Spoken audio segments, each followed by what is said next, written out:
So yesterday I went to the Country Music Hall of Fame and Museum in Nashville to check out their new Muscle Shoals exhibit. That's yours truly there, hanging out with Wilson Pickett and Duane Allman. Exhibit was absolutely fantastic. I'm always astounded by the artifacts they have on display, the stories that they tell, and they told a fantastic story with the Muscle Shoals story, but they've also just really expanded a lot of things that they are showing in and from their collection of one of the greatest collections of music history in the world. Right, so this is one of those gems.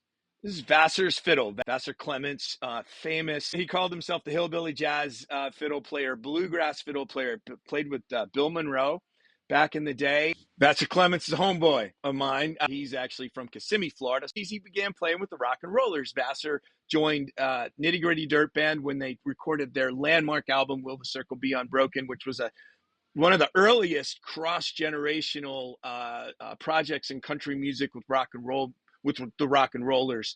And Nitty Gritty Dirt Band, of course, has a lot of history with the Allman Brothers, with Duane and Greg. Their manager, Bill McEwen, is who brought the Allman Joys to Los Angeles, where they became Hourglass. Vassar also played with Jerry Garcia in Old and in the Way, kind of a short-lived bluegrass project in 1973. In 1974, Vassar hooks up with Dickey Betts on the Highway Call album. I'm going to bring it real quick back to Nitty Gritty Dirt Band.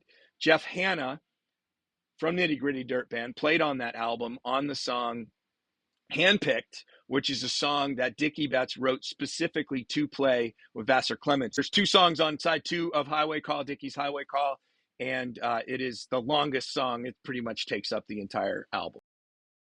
And Highway Call is where we're going to leave the circle unbroken. Dickey was enthralled by Vassar's fiddle.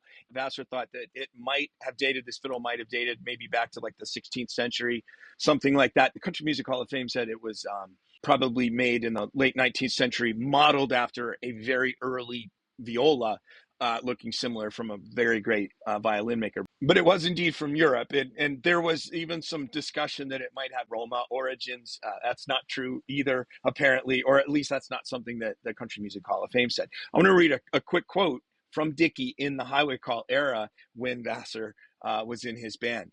Dickey says, "My daddy's main instrument was the fiddle. Maybe that's why I'm so fascinated with Vassar's fiddle. Mostly, though, I think it's Vassar. Him and I are doing something we've never talked about. I'm 31, and Vassar, he's in his 40s, a stone country player. Me being younger is probably why I got into electric country rock, or whatever you call it. But Vassar never stopped. He hasn't kept himself in the old school. And I'm not a country picker at all. So me and Vassar are two different kinds of player, but we're the same kind of person. What's happening is when he and I get together, there's a kind of marriage between those two things. And when we start exchanging riffs back and forth, we get to talking to one another, and it just feels so goddamn good." This is an image from the Highway Call tour there. You'll see Vassar there in the tremendous plaid trousers playing with Dickey Betts.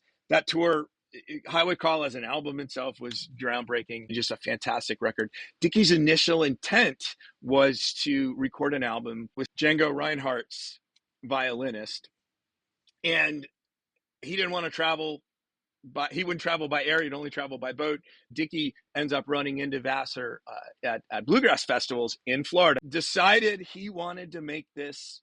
I really call it its early proto-Americana. Both Dickey's Highway Call, Greg's Laid Back.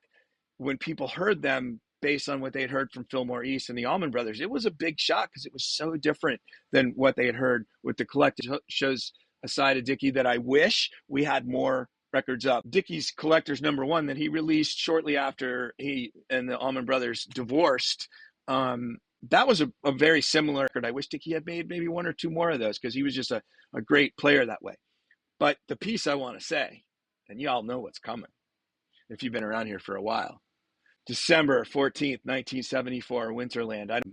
Dickey and Vassar Clements and the American Music Show Tour Band played what I think is the most glorious psychedelic Western swing masterpiece of In Memory of Elizabeth. And I've got it up on YouTube at Long Live the ABB. It's great shit. Fantastic stuff.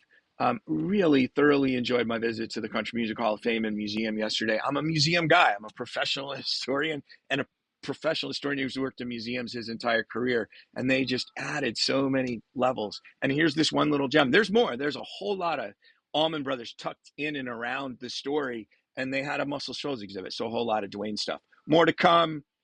Vassar Clements, Dickey Betts, Vitamin ABB. Trust me, I'm a doctor.